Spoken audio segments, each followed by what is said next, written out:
Happy Halloween, have and have not fans. I just wanted to do a special video for the holidays. This is actually an interesting topic that was on my to-do list, but it kind of fell through the cracks here, and it's actually going to be a pretty fun video.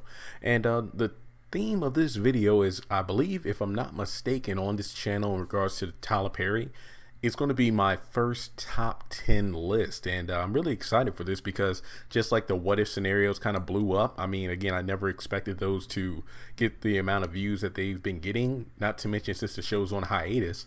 But hopefully, you know, if you all like this video a lot, then I might try to pick out more topics that are top 10 or top 5 related and start doing videos on that. But the theme of this list is going to be top 10 lines from the haves and the have-nots. Now, lines could mean one or two things in terms like a certain catchphrase that characters use, or maybe like a bit of dialogue. Like, let's say if there's a particular scene where a character makes a great speech, then that's going to be on the list.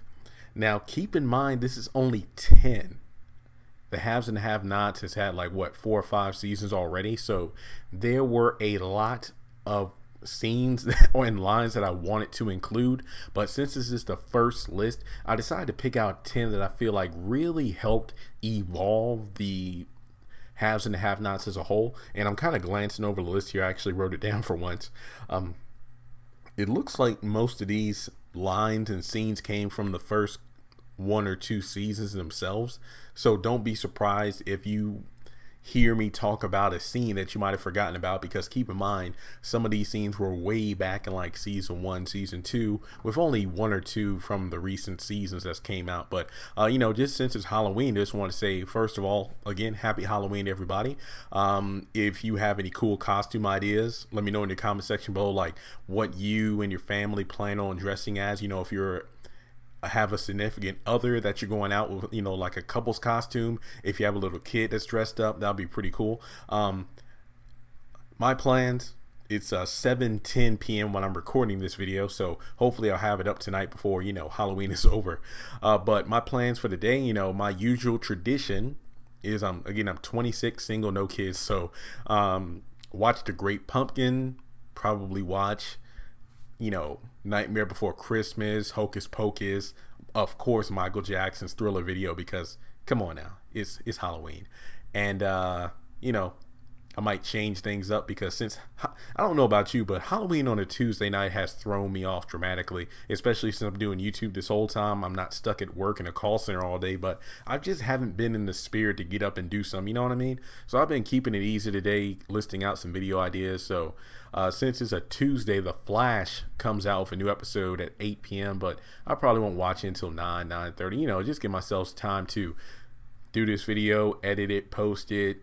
I might throw a DiGiorno pizza in the oven for dinner tonight. And then, of course, November 1st, you know what that means? Discount candy, baby. We're talking about 50% off. And I'm pretty sure by Thursday or Friday of this week, assuming candy's still out by then, if Christmas hasn't taken over, which I'm pretty sure it has, I might be lucky enough to score some 75% off candy, but not too much. I got a dentist appointment on November 13th.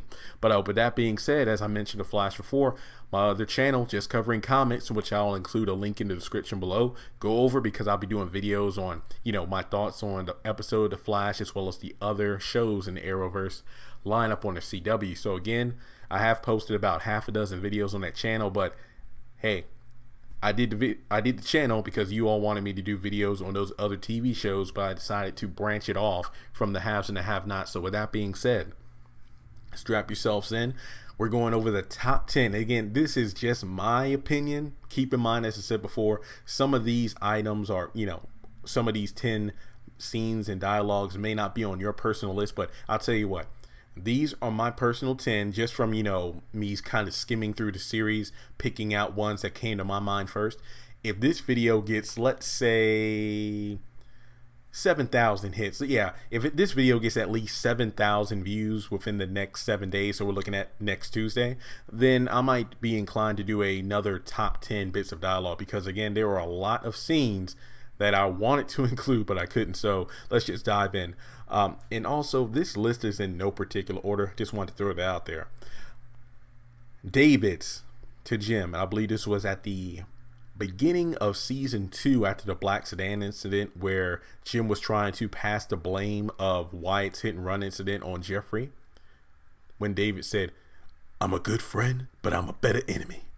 Jim, I'm a good friend, but I'm a better enemy." And on the screen, I have a picture of the scene with the dialogue written out, and I'll try to do my best to kind of, maybe without sounding terrible, do the character's voice. So when David dropped the line, "I'm a good friend, but I'm a better enemy," we knew right then those two were going to be at each other's throats at some point or another. But who knew it would have taken from the beginning of season 2 all the way to season 4, early season 5, when those two finally threw down in the jail cell. It was crazy how, and again, that just shows how Tyler Perry has great writing, where he will talk about one scene, maybe through one bit of dialogue, but it takes a couple of seasons to finally boil over. And keep in mind that the fisticuffs really didn't happen until David thought that Jim killed off Veronica, because keep in mind, there were a lot of reasons for Jim to kick David's ass. And again, I'm not taking sides here, but keep in mind, there were a lot of reasons for Jim to kick David's ass, where really he was more focused on Veronica. Keep in mind that Jim figured out that Wyatt had been molested in jail or raped in jail. Then he found out that Veronica had something to do with it. And then after the press conference, when Celine and Carlos and their other son got on the TV revealing that Jim had a hidden family while he was about to announce his run for governor, which actually he did announce his run for governor. Then she popped up on the screen. They went back to the campaign office, and then Veronica didn't flat out say it, but she said the few key words that Jim picked up on, and that's when he tried to choke her out. And that's one scene a lot of people don't talk about anymore because it was so long ago. It wouldn't surprise me if people forgot. Remember that Jim was choking Veronica, but then David came to grab David came, threw him off Veronica. Those two were about to throw down right there, but then Landon broke it up. So then he kept asking David, it's like, you knew about this, because Jim had kept asking David, if something was wrong with his Wyatt, because remember, Wyatt was in jail because of Jim. And I believe it was one episode, I think it was when Jennifer Salison came over to the Cryer house trying to get incriminating evidence on the Cryers and the Harringtons about the hit and run incident, to cover up.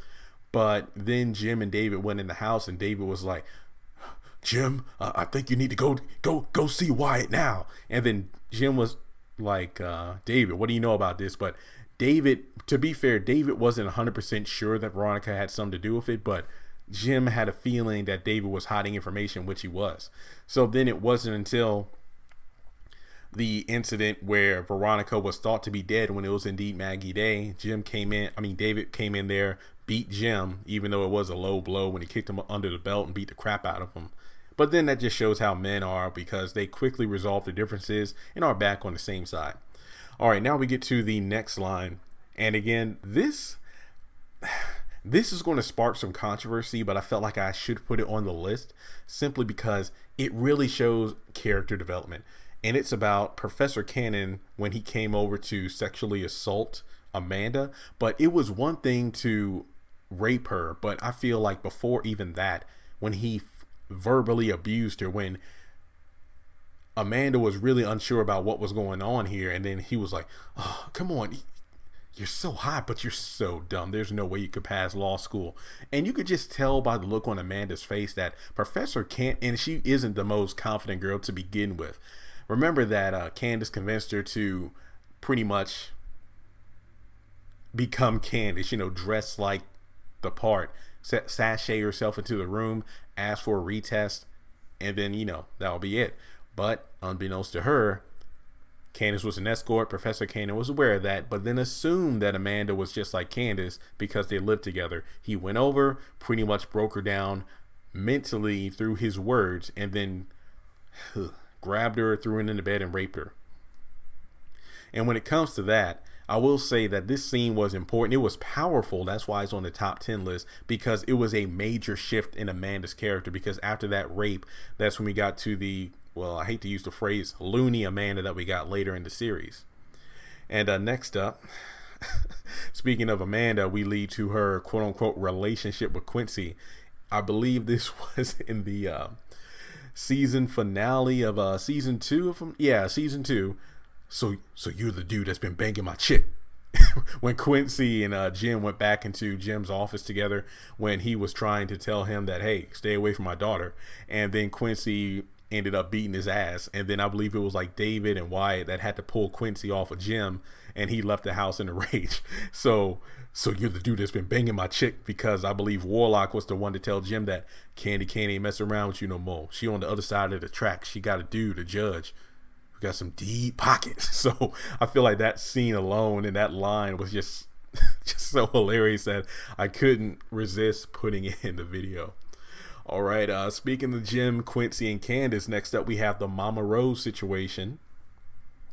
And this is a twofer, if you will, because it was back when the Malones had abducted Candace after her threats to ruin the campaign for Jim.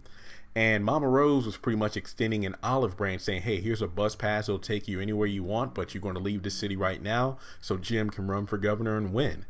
And in classic Candace style, no, I don't take the bus. I'm a first class kind of bitch. So that right there tells you that even when she is in a losing situation, Candace is going to be Candace. It doesn't matter if she has the Godfather in her face. She's still going to be Candace. So taking a bus pass is beneath her, which is ironic because when you think about it, Candace flipped the script on Jim, because remember, after he got out of the war room, Candace gave Jim a bus pass to kind of flip the script on when Mama Rose gave her a bus pass and she wouldn't take it. But Jim, being in the situation that he was, because remember, he had a press conference to get to, he really had no choice, so he took the bus pass, which led to a hilarious scene where he's riding the city bus. So again, that's why Mama Rose and Candace, that scene made it on the list, which again leads to another Candace quote from the beginning of season 2, after Jeffrey had come out of the closet and was staying with her and a man in the apartment. We really got a nice scene, and again, I really like this scene because it's one of the first times where we had like a quiet scene, a peaceful scene, where we learn more about Candace's genuine background, not her lying or fabricating the truth, but telling the story of how she came to be the person she is today. Not the full story, but part of it. And the phrase, I fear nothing, when Jeffrey was warning her about, how the criers will kill to keep their public appearance and reputation up. And I believe I should have even put this on the picture, but Jeffrey even retorts, you know what, that's a scary thought. Why is that? Because if you fear nothing, that means you don't love or care about something or anything. And he even went on to say, okay, well, it seems like your brother might be the only person you truly love, but at the end of the day, everybody in your life that you claim to care about, if they cross you the wrong way, then you're done with them, because you use people for your own gains. But again, as soon as they tick you off, make you mad, or you're done with them, then you just throw them to the curb. So I feel like at the beginning of season 2, Candace saying I fear nothing was a great way of showing who she is as a character. But as Jeffrey said, for somebody who fears nothing, that means they don't love nothing. They don't love anything at all, which is, again, a scary thought. But at the same time, I feel like this was contradicted, because out of everything in the series, I feel like Candace is most afraid of Quincy, not death, because again, she's been in situations where she was about to die, the Malones and Quincy, but I feel like in Warlock, but I feel like Quincy was above all the one person, that made her truly afraid. And again, leads to the next. I'm sorry, I'm just looking over the list, and dang, Candace really did make it a lot. Okay. Don't ever throw anything at me again. This was a season 1 scene. It was during the $100,000 in red sports car blackmail that Candace had against Jim, and David was the one to deliver the goods, because remember, initially David was going to take charge. He had made a contract and everything saying that the $100,000 would be paid out in installments to Candace to help her with law school, but Candace wasn't having any of that. That's when she first tried to throw herself around the room and make noise like David was assaulting her. And as a result, David finally caved in and said, okay, fine, you get the $100,000. And that's when he tossed the bag over to Candace, but she was not having it. Basically, she was in a situation where, okay, you're looking down at me and you're throwing this money at me like I'm a damn dog in the street. Don't you ever do that again. And once she left, Candace was like, okay, you want to play this game? We'll play this game. That led to him having the drugs planted in the red sports car, trying to seal Candace away in jail. However, Benny took the fall instead. So again, that one scene between David and Candace, who at that point were two characters really didn't interact at that point, it truly changed the game because Candace became a victim in David's scope, which again would be even more enhanced in a later season when he was the one to have Oscar go after Candace to get the money she extorted from Jim. So again, really nice way of bringing it together there, Tyler Perry. Okay, let's see here. Now we get to another scene that I feel like, honestly, if this was a